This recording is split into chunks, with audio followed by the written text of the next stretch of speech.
భారతదేశంలో ఉన్న 12 జ్యోతిర్లింగాలలో ఒకటైన ఈ ఆలయం 18 శక్తిపీఠాల్లోనూ కూడా ఒకటి. ఈ అద్భుతమైన మహాక్షేత్రం ఎక్కడుందో తెలుసా? అదే ఆంధ్రప్రదేశ్లోని శ్రీశైలం.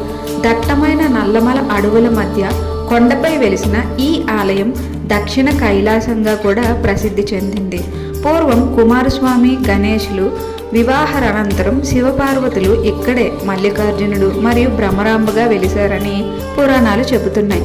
ఇక్కడ అమ్మవారు భ్రమరం రూపంలో రాక్షసుని సంహరించిందంట. అందుకే ఈ క్షేత్రం శివుడు మరియు శక్తి కలిసి ఉన్న అరుదైన స్థలం. మరింత ఆసక్తికరమైన విషయం ఏమిటంటే, దేశంలోని చాలా ముఖ్యమైన దేవాలయాల్లో లేని అరుదైన అవకాశం ఇక్కడుంది.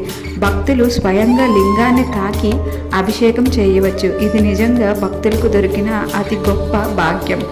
మరి ఇంతటి శక్తివంతమైన క్షేత్రం గురించి మీరు ఎప్పుడైనా విన్నారా? మీరు శ్రీశైలం వెళ్ళారా? కామెంట్ చేయండి. ఈ సమాచారం నచ్చితే లైక్ చేసి మరిన్ని దేవాలయాల వీడియోస్ కోసం మన ఛానల్ని ఫాలో అవ్వండి. Thank you.